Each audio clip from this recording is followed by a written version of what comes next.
Wow, what's popping? We back with another Wolves Den. We got Tanya from the Apex Podcast. All right, she about to take it all over. She got a 44 hoodie on. We about to thug it out.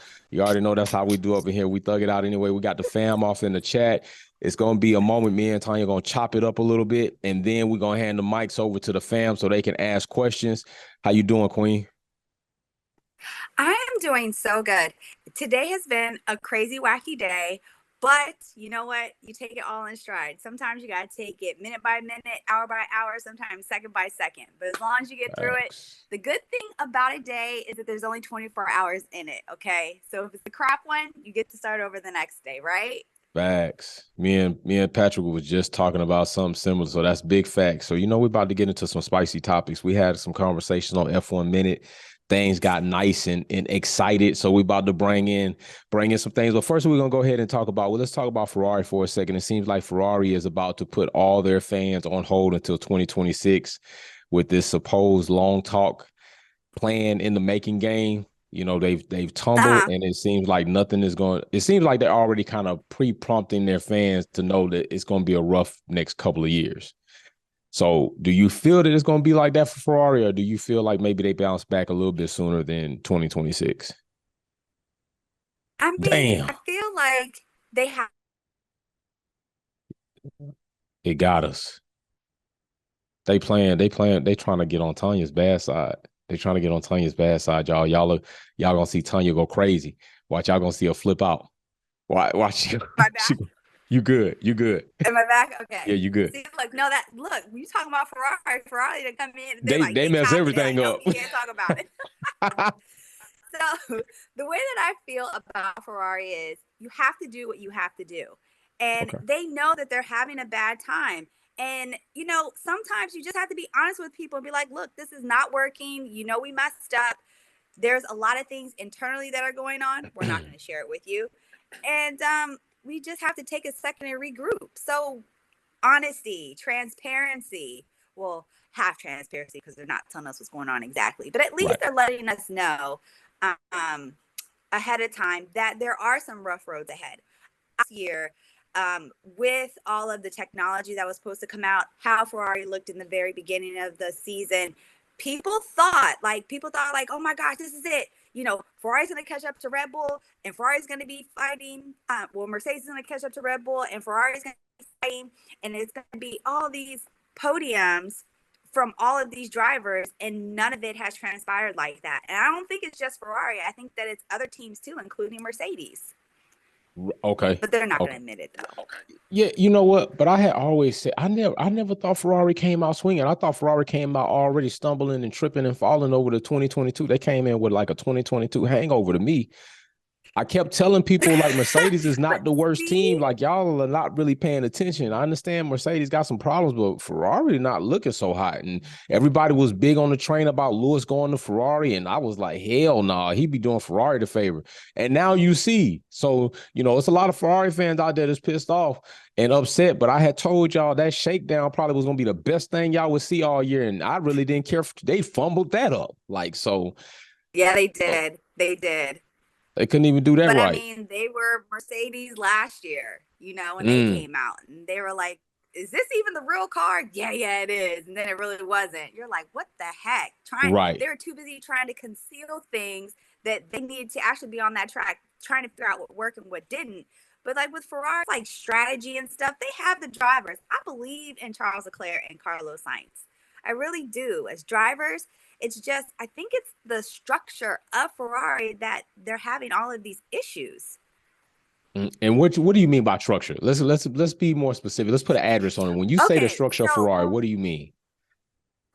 Okay, the people that they appoint, all right, the people that they appoint and the positions in which they appoint them, i.e., strategy, i.e., what else was I going to say? Strategy, and then also the ways that the cars are developed. And then they like get into like these inner squabbles too, like certain into this person, and it's just too much drama. Got you. There's no cohesiveness. One thing that I did pride Mercedes on, especially reading through the reports that were made about the Mercedes team in Total Wolf is that they had that no blame culture. They felt like if there was an issue, you know, we all have to arrive at how to fix the issue. And if you know what the issue is and you don't point it out, like, that's when you get in trouble. I Right. don't think that Ferrari runs that way. You know, Red Bull is like, you know, the iron fist, and if Right. you don't cut it, then you're You're fired, getting cut. basically. Right. But Ferrari, yeah, I think they're like, oh, we have to maintain all of this prestige. We have to, you know, we can't let everybody know that, and all this drama and things like that. But it does come out. It shows in when they race how they're not together. Okay. They're So not together. Well, in do fact, you you know they're not together. They they are all not over the together. place. No, they're not together. I've been said it. I said it since the beginning of the season. I said Ferrari gave Fred Vasseur gas station ingredients and told him to make beef Wellington. I've always said that. Like, it's almost comparable to when an NFL coach comes in when a team is in rebuild. They give the coach that the star quarterback doesn't want to be there. They done shipped off that But star you think it's Fred? receiver. Yeah, no. I don't think it's Fred. I think Fred, I think it would have been horrible for them to cut Fred short because they didn't really give him time for one, and he doesn't have everything that he should in order to show them what his impact could be on Ferrari. So I would have been really disappointed had Ferrari left Fred out to hang and just again, because they're one of the worst teams when it comes to team principles. And I think Fred came into an unfair situation, although an opportunity. It's still an unfair situation. Your number one driver really isn't completely happy in Charles. Your number two, you already had a couple of changes in the past few seasons. Then Binotto, he's out. You got Fred coming in, and everybody feels pretty solid about Fred and his philosophy and his relationship with Charles. But Ferrari themselves, like you said, as an organization, don't have it together. Right? They have a like my shit don't stink mentality, and even if it does, I'm gonna put a bunch of powdered sugar on it, and hopefully you think it's a powdered donut. And that's the type of Yeah. situation Ferrari does, and they need to get out of that. So yeah, I'm on board with you fully on. I don't. Yeah. And we From the talked top about down. right. We talked about Charles not having a lot of options, and I think his options come because teams have kind of settled in pretty good places. McLaren have landed in a good spot after they won their child custody dispute case with Oscar Piastri, and they got Lando, so they happy right there. You know what I'm saying? And then you got Perez, even though he's out 2024, does he re-sign? Does he do an extension? And Red Bull are not the team to really want to bring somebody that's going to be highly competitive next to Max. They want to cuddle to his personality. His ego is very fragile, all right? We saw how pressure affects Max when he's really in the midst of it. He's a front runner. I'm not saying he's not a good driver, but he's a front runner and he doesn't handle pressure well. So then you got Aston Martin. Aston Martin just they're full of nepotism when it comes to Lance Stroll. He's gonna have this seat whether he performs or not. So you're really looking at Alonso. And does Lawrence want to bring somebody in like Charles? And does Charles feel like Aston Martin at some point in time are really going to hit a stride where it could be beneficial? And that, to me, that just seems like robbing Peter to pay Paul, going to Aston Martin, leaving Ferrari. I don't really think you're really in a better situation, kind of like jumping out boiling water into a frying pan. So outside of that, you're talking about Mercedes, and Toto Wolff is brought Russell in, and Russell is going to have his opportunity. And although Charles seems like a driver that might be good next to Lewis Hamilton, because I think honestly his character and his perspective is a little bit more trusting than Russell, because I think people are pretty tired of Russell and his shade and with this late statement about Lewis saved his career. That shit was some shade. I don't care what nobody say. That was some undertone shade. So he's in the situation he's gonna have to take right now, because I'm not gonna even damn Charles. We're talking about Haas, talking about Williams, talking about Alpine. I'm not AlphaTauri. I'm not gonna even put him in that category because he's a better driver than that. But it's a rough spot. It's a rough spot for all of the drivers. And Perez, I just want to touch on him for a moment because, since the summer break, I have went back and I watched Drive to Survive.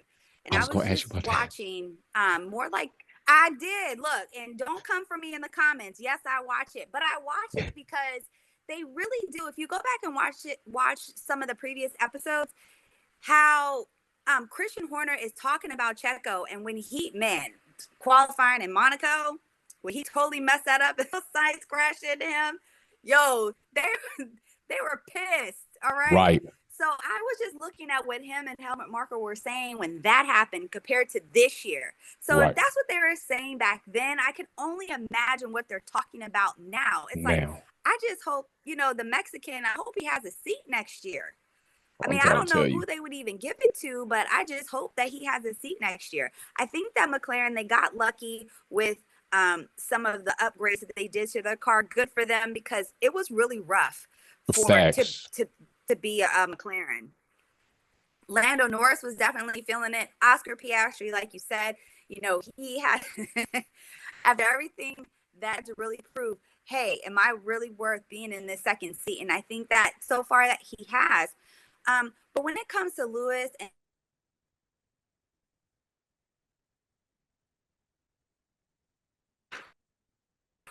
am I back? Am I You back? good? Okay. You good? So George Russell, I feel like, he does compliment Mercedes, but he's been a Yeah. part of Mercedes for so long already. Right. But Lewis, oh gosh, I just feel like I don't think that he's we're just so used to Lewis winning. We're so used Okay. to Lewis, competing for podiums. And I think that's really messing with Lewis. It is. I know it's messing with his head because he's a champion, he's a winner, and he does not have the car underneath him to be able to even compete.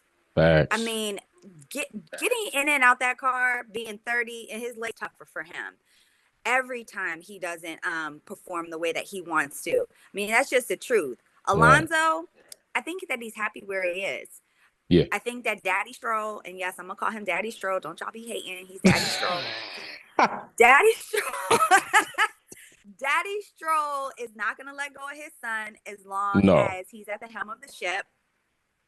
And Fernando Alonso, he's very well respected in Formula One. So I feel like he does True. have a seat there until he's like, look, I don't want to do this anymore. And then he could go ahead and move on. I am really happy for Alex Arbon. I really felt like he had brought Williams up Yeah. as far as he can. And I think that he needs to be commended for that. Alex, from where he started his career to where he is now, Homeboy has had some serious ups and downs, Hell like yeah. kicked out, thrown out, came back. Oh, now we're going to put you in the bottom tier of the team. And he has gnawed and clawed his way back Right. respectfully to at least being noticed on the grid. I'm still disappointed about Nico Hulkenberg. Listen, I had a prediction. Don't be hating. I What's have up? a prediction that he was going to get on the podium this year. I really wanted him. Wishful thinking, my friend. Wishful thinking. I can have that. Give me that one time. So I really thought that he was going to be on the podium, right? Just Right. one time in his career. So then we could just knock that X out of the box. Okay. Because Okay. the longest driver in Formula One history. I don't like that for him. Okay. I didn't like that hair either, but that's Yeah, yeah. He was capping. Why he just couldn't keep it real? It was all about the Ken and Barbie shit. You want to talk about listen, when you say I really didn't play with Barbies, then you played with Barbies, bro. you either you did right, or you right. didn't. When you say I really didn't, that means you did a small percentage of the time, bro. Stop capping. He's a Ken doll. He's a Ken doll. Totally Right. get it. Because nobody can rock the hair, different hair. Like, okay, Lewis and Alex. Alex I can was get about to say away with Alex. anything, and so can Lewis. You know what I'm Yeah. saying? But Nico, I'm like, okay, bro, I see you. Right. But he'll always have a special place in my heart because each and every one of the Wolfpack, they do have a special place in my heart. Lewis Hamilton, of course, he's always number one to me. Okay. But I so love Nico Hulkenberg because he reminds me of Val Kilmer in Top Gun. And Top Gun is like one of my most favorite that's movies my ever. shit. I'm talking about the OG one. Doesn't Before that, I got the VHS. Iceman? Don't play with me. I'm serious. He looks like Iceman. That's who he needs I'll to give be you for that. Halloween. And if he's Iceman for Halloween, I'll He's be like, winning that contest, huh? He was listening to the show. Okay. Listen to the show. So let me ask you this, because you said they all got a place in your heart, even Max. Even Max. Tell me how so. And I will say, I'll tell you, because he was the one who really challenged Lewis. 2021? Yes. In 2021, he challenged him. And that made for exciting racing. Everybody was on the edge of their seat. That was an epic season. So they fucked it up. Every season. But like when they were tied, that was like yeah, mind-blowing moment. And like low-key, So like because Max Verstappen, he's a bit of a bully. We all know that, right? But when him and not Alex Arbon, Esteban Ocon, when they got into it when they were being weighed, it's like, yo, that is typical locker room stuff. That took me back to high school. So Okay. each one of them, they really do. Okay. They have a I can ride with that because 2021 was an epic season for me. I was really enjoying it until I wasn't, and all the scandalous shit happened. And when all the scandalous shit happened, they just lost me. I felt bad because I felt like they ruined such an epic season with the bullshit. That season was going to be, regardless of who won it. I understand, like, you can have your discrepancies about Max and the bullshit he did and how the type of driver he was, but they really ruined it with the unfairness and the cheating and the whole manufactured championship, because that right there killed it. It tainted it all. And I was really one of those people that was saying like Max is next up, and they just manufactured it. You know what I'm saying? So I feel you on that. So let me, there's something I want to talk to you, because I'm glad I got you on. A very strong, powerful woman, somebody who's very active in building her platform, very competitive in her lane. You're doing everything. Snapchat. How you feel about Danica Patrick talking about y'all don't have the mind state to be great. Y'all don't have what it takes as women to really be good. That's what she said. Now, I talked about this on the show, and it says right here, it says, at the end of the day, I think that the nature of the sport is masculine, which, okay, whatever. It's aggressive. It is. You have to handle the car, not only just the car, because that's skill which a woman or man could possess. But this sentence right here is what got me. But the mindset that it takes to be really good is something that's not normal in the feminine mind, in a female mind. When she said that shit, I don't know how she really wanted it to come across, but that shit didn't come across well to me. So you as a woman, how do you feel about it? Yeah. Shake that. I got you. Get that, dust off his shoulder. Right. So I can only speak from my perspective as a Black woman. And I'm trying to give Danica Patrick the benefit of the doubt, because that woman went through hell, in her racing career. She did. Thank you. She did. And there are so many things that we did see, and there's so many things that we did not see. True. But when someone wants to achieve something bad enough, they will pull out all the stops in order to do it. Red Bull. Whether they're male or female. Mm-hmm. They said, and they have doubted us so much as people. And I just want to talk about like me and my people. They said that about Tuskegee Airmen. They can fly certain type of flights, but they cannot fly in combat. There you go. They said that, about Black women, we're good as maids, but we'll never be good as anything else. And now we are the #1 emerging sector for entrepreneurship today. Right. Okay. But I do. All right. And I'm going to say something controversial. I do kind of understand what she's saying, because sometimes as a woman, when you walk into a room, and especially when it's a whole bunch of men, they expect you to be soft. They expect you to be this flower. And you can't always be the flower. Mm-hmm. Sometimes you have to tap into that, what they call masculine energy, to be a bit more assertive, to say exactly what needs to be said to get the job done. So however, I don't totally agree with what she says, but I do understand that there's a way of, and also it's like just being a Black person, having to deal in different work environments, code switching. You could, like, the way that I'm speaking to you on the show would not be the way that tomorrow morning when I get up, when I'm a dental hygienist, I speak to my patients. There you go. It's just not going to happen that way.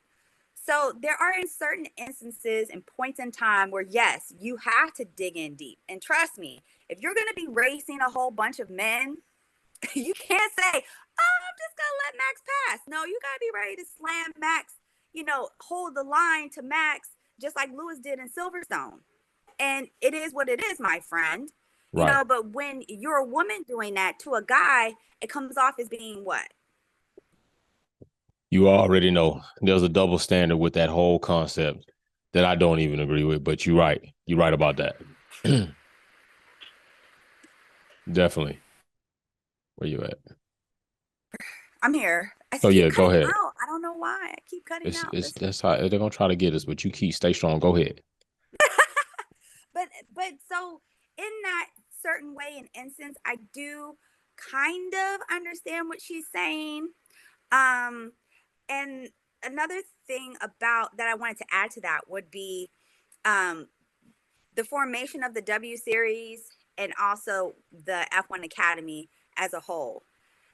Deep down inside, I really still feel like there's people in Formula One that feel that way, that feel like men and women should be separated.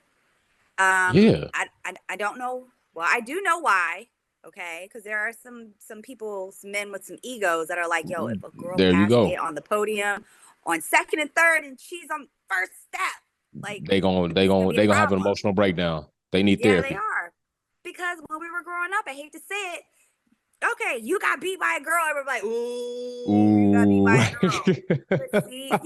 But see, Right. times are changing now. You know, as we enter into this workforce, as we continue to break glass ceilings.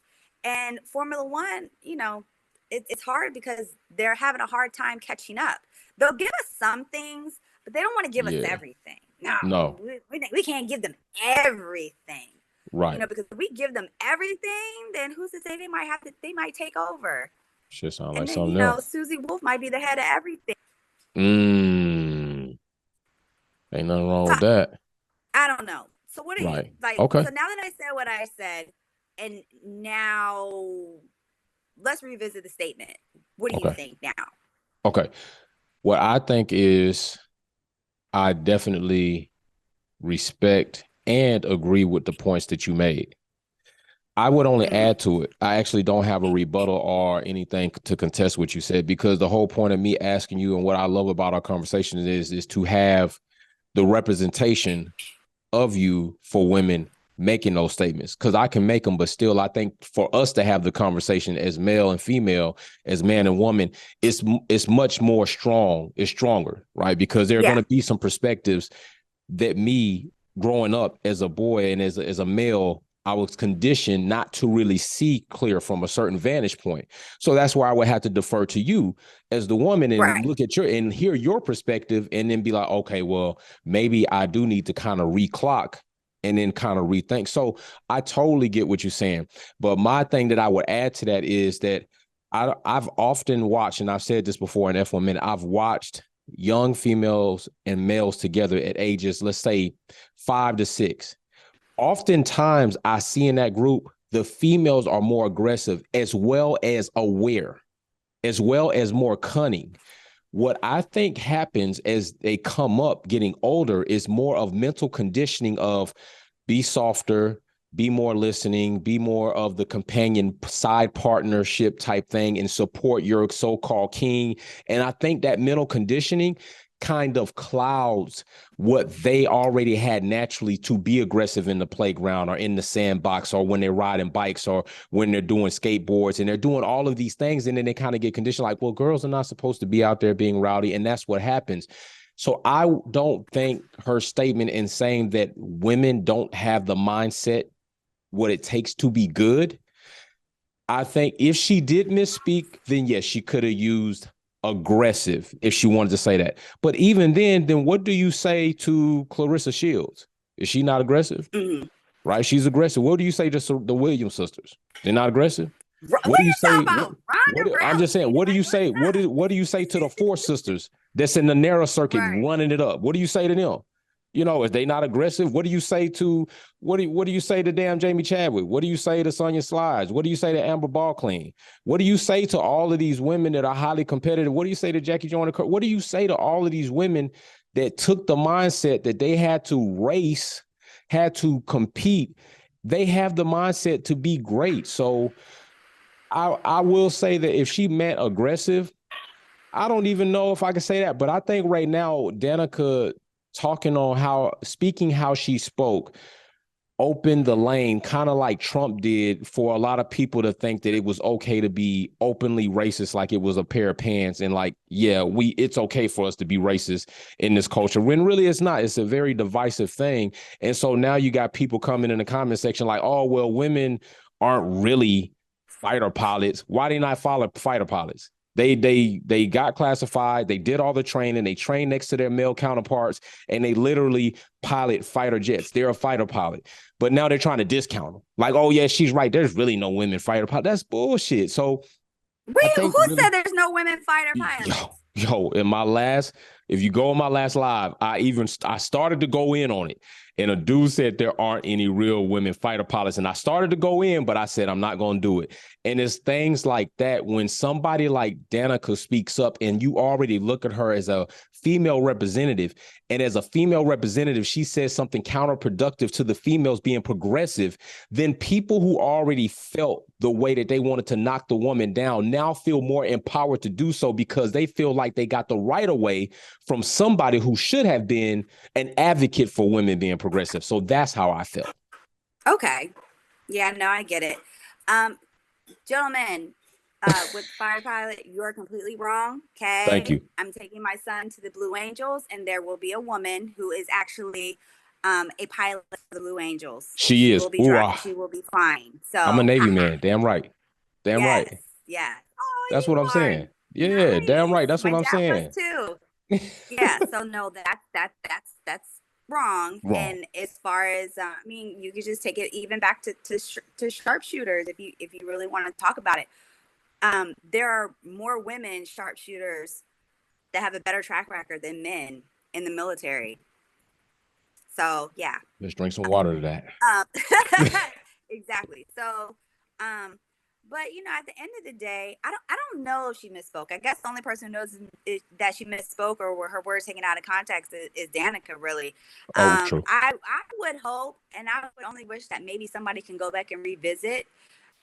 Ask her on a different day where she really had time to process it. Because I also think too, like when you're being interviewed like that, you can say something a little off kilter and they'll be like, what'd you say?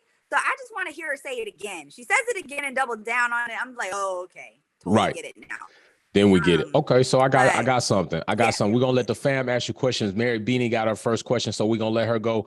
Mary Beanie, unmute yourself. I'm gonna lower your hand. Yeah, hi Tonya. Hi Tonya. I love your picture. Go Lewis. Yeah. Go Lewis. Well, I've been a big Lewis fan since 2006. So my question, and it's kind of a loaded question, Tonya, but before I say it to you, Danica Patrick disrespected all women in general, and she's got a gob in her, and she needs to keep it shut.